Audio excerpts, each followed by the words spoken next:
तो दोस्तों आज हम लोग आए हैं बनारस ज्ञानवापी मस्जिद देखने के लिए, जो कि काशी विश्वनाथ मंदिर के पास में है। आप लोगों को पता है कि ज्ञानवापी मस्जिद आजकल बहुत ही ज़्यादा सुर्खियों में है। अभी वहाँ का सिचुएशन कैसा है वहाँ पर खुद जाकर हम लोग देखेंगे, और उसके साथ में हम लोग वहाँ के कुछ इतिहास के बारे में भी जानेंगे। तो उससे पहले हम लोग यहाँ बनारस रेलवे स्टेशन पहुँच चुके हैं।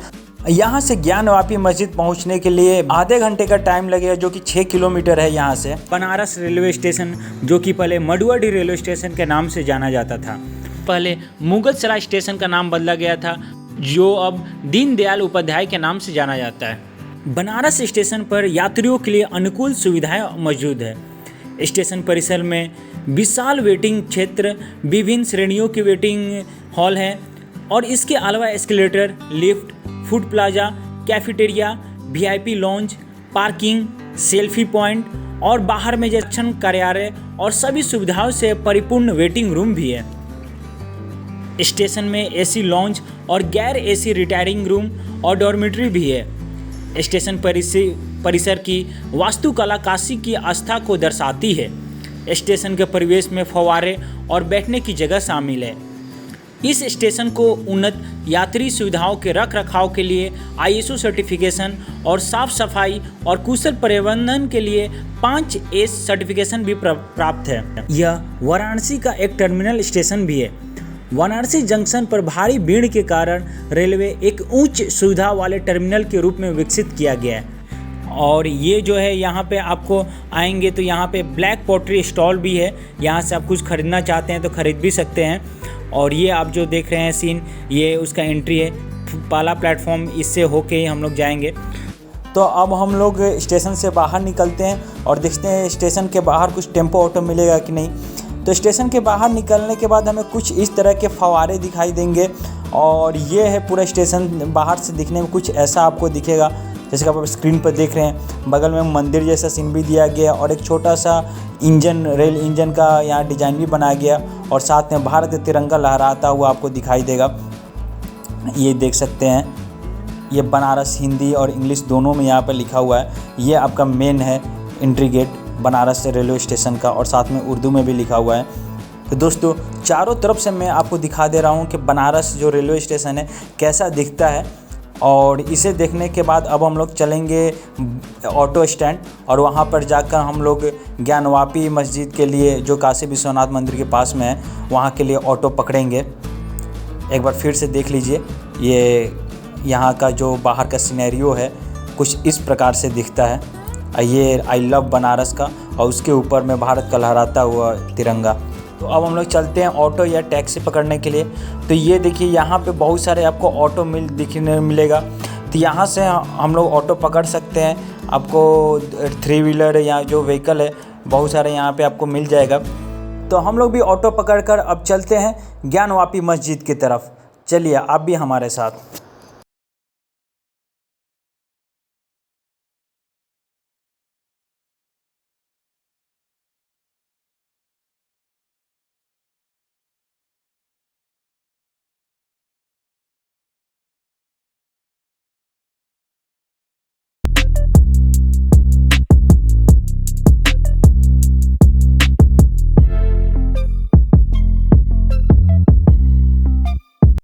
तो दोस्तों अभी हम लोग यहाँ पर पहुँच गए हैं।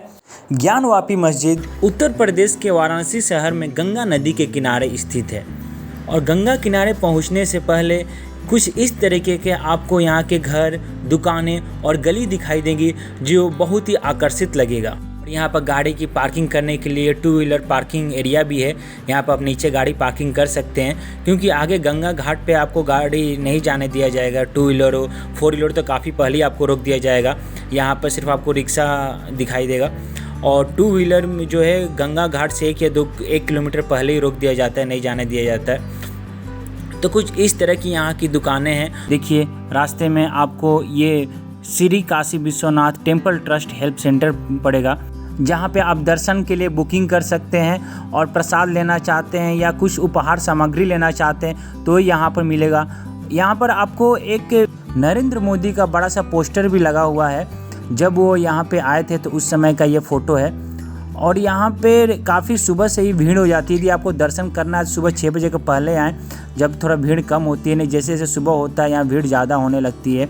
जैसा कि हम लोग देख रहे हैं यहाँ चप्पे चप्पे पर आपको पुलिस दिखाई देगी और यहाँ टाइट सिक्योरिटी है, फिर भी लोगों की भीड़ बहुत ज़्यादा है।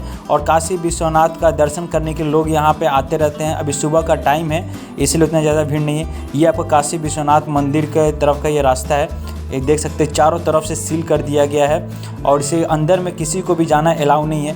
फिर भी हम आगे चल के देखते हैं कि हमें यहाँ से ज्ञानवापी मस्जिद देखने को मिलता है कि नहीं। और इसके अंदर मोबाइल या फिर कोई भी ऐसा चीज़ अंदर ले जाना अलाउ नहीं है। और हम लोग आगे चलते हैं, थोड़ा दूर और आगे चलने पे ये है हमारा मेन गेट। यहाँ से यदि जो भी मुस्लिम भाई लोग हैं उनको यदि मस्जिद आना होगा तो यही उनके लिए गेट है, यहीं से मस्जिद जाते हैं। और हम लोग देखते हैं कि यहाँ से ज्ञानवापी मस्जिद हमें दिखाई देता है कि नहीं। दोस्तों, यह जगह पहले हिंदू धर्म का प्रमुख सत्संग और शास्त्र का स्थान बन गया था। संस्कृत पढ़ने के लिए लोग वाराणसी आया करते थे। और दोस्तों, काशी विश्वनाथ का ये मेन गेट है जहाँ से आप प्रवेश कर सकते हैं, जो भी स्क्रीन पर हम दिखा रहे हैं। और इसके अंदर ही ज्ञानवापी मस्जिद है जो आप देख रहे हैं। गेट से छोटा सा वो दिखाई दे रहा है, जो चारों तरफ से तारों से घेरा हुआ है। और यह काशी विश्वनाथ मंदिर के साथ ही ज्ञानवापी मस्जिद मौजूद है। कहा जाता है कि मस्जिद मंदिर की मूल जगह पर ही बनाई गई है। ज्ञानवापी मस्जिद को मुगल शासक औरंगजेब ने मंदिर तोड़वा कर बनवाया था। इसके अलावा यहाँ आलमगीरी मस्जिद है, इसे भी औरंगजेब ने मंदिर तोड़कर बनवाया था। और अब हमारे प्रधानमंत्री नरेंद्र मोदी की सहायता से 286 साल बाद इस मंदिर को नए अवतार में दुनिया के सामने प्रस्तुत किया जा रहा है। करीब 5 लाख स्क्वायर फीट में बना काशी विश्वनाथ धाम पूरी तरह से तैयार है। और इस भव्य कॉरिडोर में छोटी बड़ी 23 इमारतें और 27 मंदिर है। कॉरिडोर को 30 भागों में बांटा गया है। इसमें 4 बड़े बड़े गेट हैं। यहाँ का बनारसी पान, बनारसी सिल्क साड़ी और काशी हिंदू विश्वविद्यालय संपूर्ण भारत में ही नहीं विदेश में भी अपनी प्रसिद्धि के लिए चर्चित है। और यदि आप यहाँ पे आना चाहते हैं तो ये शहर पूरे देश के सभी महानगरों और प्रमुख शहरों से ट्रेन, रोड और या बाई एयर के थ्रू आप आ सकते हैं। दोस्तों, ज्ञानवापी मस्जिद देखने के बाद अब हम लोग काशी विश्वनाथ धाम चलते हैं और वहाँ का काशी विश्वनाथ जो कॉरिडोर नया प्रधानमंत्री ने बनवाया वो भी चल के देख लेते हैं कि वो अभी कैसा है और दिखने में कितना अद्भुत सा लगता है। हम लोग चलते हैं गंगा घाट। यहाँ आप देखें, हम लोग गंगा घाट पहुँच गए और जहाँ हम लोग काशी विश्वनाथ का मंदिर मिलेगा वो जो वो 80 घाट पे है। दोस्तों, गंगा, वरुणा और 80 घाट के मिलन होने से भगवान शिव के इस पावन नगरी का निर्माण हुआ है। और ये देखिए, यहाँ से ये दरवाज़ा है, एंट्री है, मेन गेट। यहाँ से हम लोग काशी विश्वनाथ कॉरिडोर में प्रवेश करते हैं। अभी मैं अंदर जाके आपको अंदर से कैसा दिखता है वो सारा चीज़ यहाँ से दिखाऊंगा। ये देखिए, ये हम लोग ऊपर आ गए हैं और ऊपर से आने के बाद कुछ इस तरीके का ये सीन जो है दिखाई देता है। दोस्तों, धार्मिक ग्रंथों के अनुसार यहाँ तकरीबन 30 करोड़ देवी देवताओं का वास है। ऐसे में तो इस शहर में अनेकों मंदिर, घाट और पर्यटन स्थल है, लेकिन काशी विश्वनाथ मंदिर का एक अलग ही महत्व है। 13 दिसंबर 2021 को प्रधानमंत्री नरेंद्र मोदी वाराणसी में काशी विश्वनाथ कॉरिडोर के इस पहले चरण को लोगों को समर्पित किया। कहा जा रहा है कि इस बड़े प्रोजेक्ट से वाराणसी में पर्यटन का बढ़ावा मिलेगा। इस काम को शुरू करने के लिए 8 मार्च 2019 को प्रधानमंत्री ने परियोजना की आधारशिला रखी थी। इस परियोजना की विशालता का अंदाज़ा इसी बात से लगाया जा सकता है कि यह परियोजना अब लगभग 50 लाख स्क्वायर फीट के विशाल क्षेत्र में फैली हुई है, जबकि पहले संबंधित परिसर तकरीबन 3000 स्क्वायर फीट तक ही सीमित था।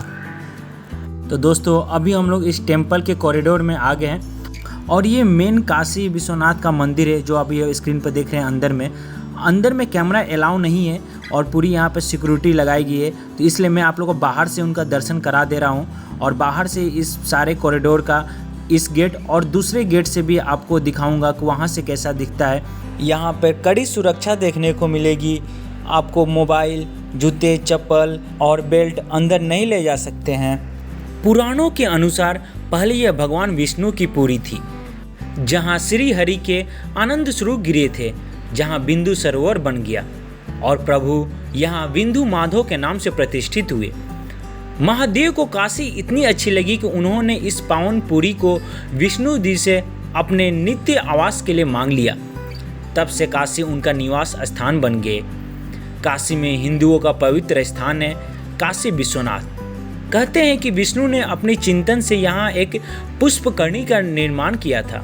लगभग 50,000 वर्षों तक ये घोर तपस्या करते रहे। और इस कॉरिडोर में आपको भारत माता का भी मंदिर मिलेगा।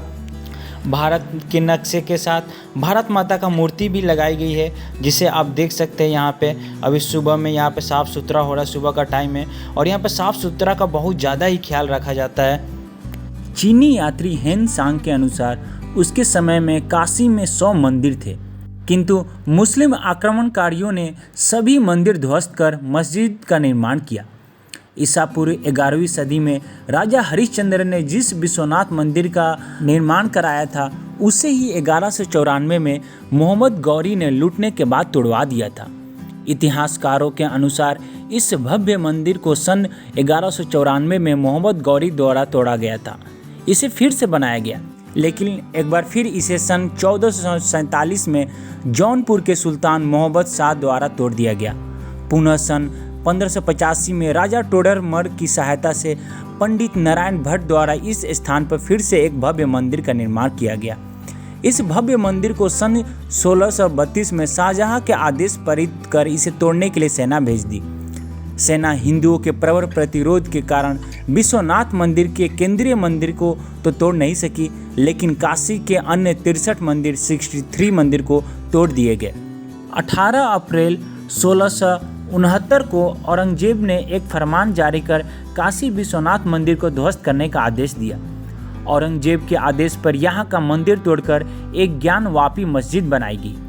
2 सितंबर 1669 को औरंगजेब को मंदिर तोड़ने का कार्य पूरा होने की सूचना दी गई। तो भैरव शिव के गण और पार्वती के अनुचर माने जाते हैं। हिंदू देवताओं में भैरव का बहुत ही महत्व है। काशी विश्वनाथ में दर्शन से पहले भैरव के दर्शन करना होता है, तभी दर्शन का महत्व माना जाता है। ऐसा मान्यता है कि वाराणसी या काशी में मनुष्य के देहांत पर स्वयं महादेव उसे मुक्तिदायक तारक मंत्र का उपदेश करते हैं। इसलिए अधिकतर लोग यहाँ काशी में अपने जीवन का अंतिम समय बिताने के लिए आते हैं और मरने तक यहीं रहते हैं। और ये हरिश्चंद्र घाट है जहाँ 24 घंटे लाशें जलते रहती है। अधिकतर लोग यहाँ काशी में अपने जीवन का अंतिम समय बिताने के लिए आते हैं और मरने तक यहीं रहते हैं। इसका काशी में पर्याप्त व्यवस्था की गई है। दोस्तों, जब प्रधानमंत्री नरेंद्र मोदी यहाँ उद्घाटन के लिए आए थे तो यही घाट पर यहीं पे स्नान किए थे। आप लोगों ने न्यूज़ में भी देखा होगा ये जगह को, जहाँ पर नरेंद्र मोदी ने स्नान किया था। शहरों और नगरों में बसाहट के अब तक के पर्याप्त साक्ष्यों के आधार पर एशिया का सबसे प्राचीन शहर वाराणसी को ही माना जाता है। वाराणसी कई शताब्दियों से हिंदू मोक्ष तीर्थ स्थल माना जाता है। यदि आप भी बनारस के कुछ चुनिंदा और फेमस जगहों पर घूमना चाहते हैं या फिर उसके बारे में जानना चाहते हैं, उसके इतिहास के बारे में और इससे जुड़ी हुई कुछ रोचक घटनाएं के बारे में, तो आप हमारे चैनल पर जाकर देख सकते हैं और घर बैठे इस पवित्र धार्मिक स्थल का आप आनंद उठा सकते हैं। यदि आप अभी तक हमारे चैनल सब्सक्राइब नहीं किए हैं तो जल्दी से सब्सक्राइब कर ले, क्योंकि इससे आपको भारत के अलग अलग प्राकृतिक और धार्मिक स्थलों के बारे में जानने का और घर बैठे घूमने का मौका मिलेगा। मैं आपको इस वीडियो के लास्ट में बनारस के कुछ चुनिंदा जगहों का लिंक प्रोवाइड कर दूंगा, आप उसे देख सकते हैं। तब तक बनारस के कुछ आकर्षक जगहों का आप लुत्फ उठाइए और हमारे चैनल के साथ बने रहने के लिए बहुत बहुत धन्यवाद।